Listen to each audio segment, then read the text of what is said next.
attention to detail. It was Clint sort of quite obsessive about that. I mean, it looks so, you go into that world, that period, so totally. I think what he was saying, he vaguely remembered his mom, and it was more the 30s, but that she had a similar green dress. So I think he had some kind of...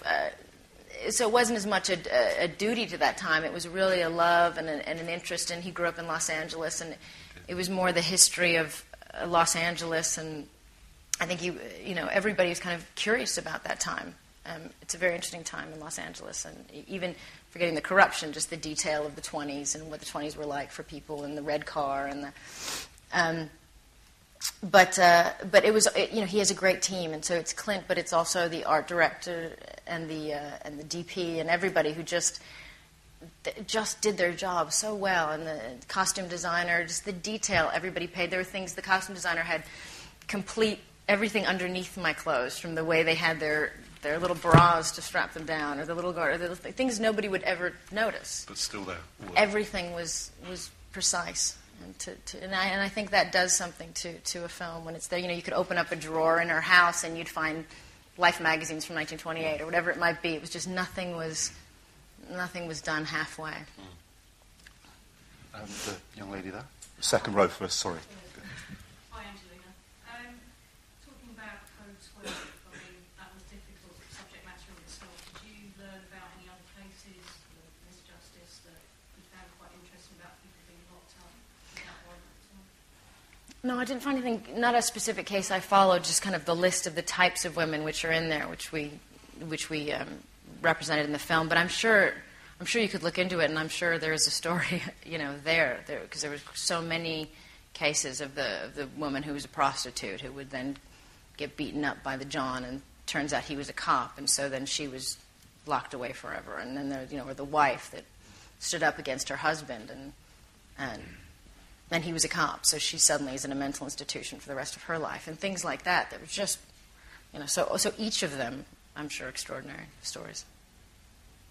Your turn now. Can I ask how the twins are and how you're going to spend their first Christmas? They're good. They're upstairs, and hopefully sleeping. And we don't know. We're deciding what to do exactly for Christmas. Yeah, always. But yeah,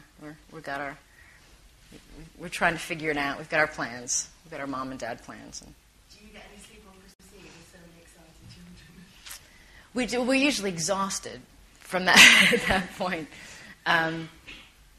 But we love it. It's that fun of sitting up in the middle of the night and wrapping the presents together and doing the stockings and all that kind of stuff. It's kind of the best thing about being a mom and dad. You get to share those nights together where it's like the big preparation for the big day. It's fun. Front row on the right there.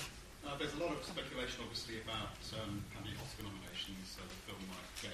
And the track record for actors in Clint Eastwood movies winning is really good. How important would it be for you to get an Oscar nomination in terms of recognition for this? I mean, I've heard that you lost your first Oscar, you didn't even know where it is. So. Is this true? I didn't know. No. I didn't actually lose it. I gave it to my mom. And she was one of those people that didn't put things up that she thought were too special. So I don't know where she put it, and she passed away. So we've not gone through all her stuff, but nobody knows where it is at the moment. So. But in terms of this film,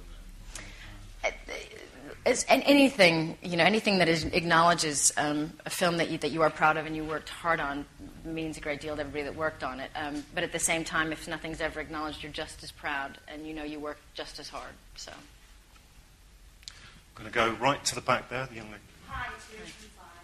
I think this film proves that you're not one to shy away from a difficult role or a challenging situation, come to think of it.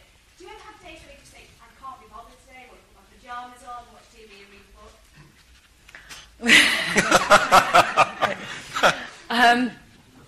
As I said, I've been home for the last year, so, and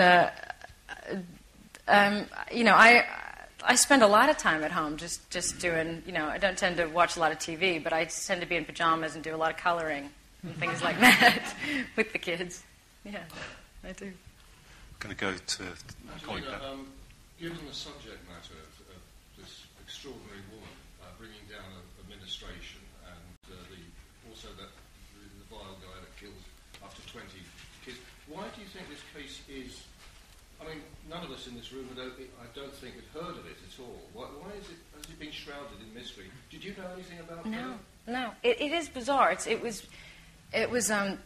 I can imagine the writer of the film.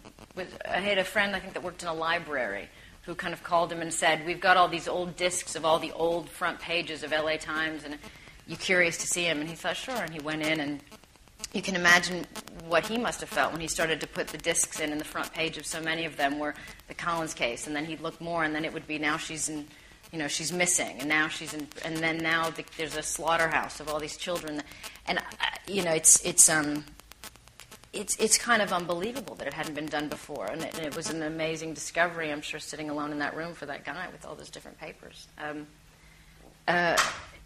I don't know why it hasn't been told. I don't know if it's, yet another conspiracy, but it is. It's strange. It's strange. I thought it was because there's this guy who kills children. Yes, and in such a horrific way, and it was as I said, it wasn't like even quiet case in a small area. It was front page LA Times, many of the front covers.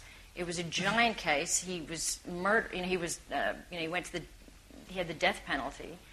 It was a giant case, and taking the police to court, giant case. So it is very strange. Did they give you that kind of research before? Because you could read that script and almost not believe it. It's so... What they did, which I thought was very clever, is they took copies of the front pages of all the LA Times and they actually slid them in the script. So when you'd read in the script, she went to the train station and then she posed with the boy, you'd think, how is that possible? And then you'd flip the page and there it was.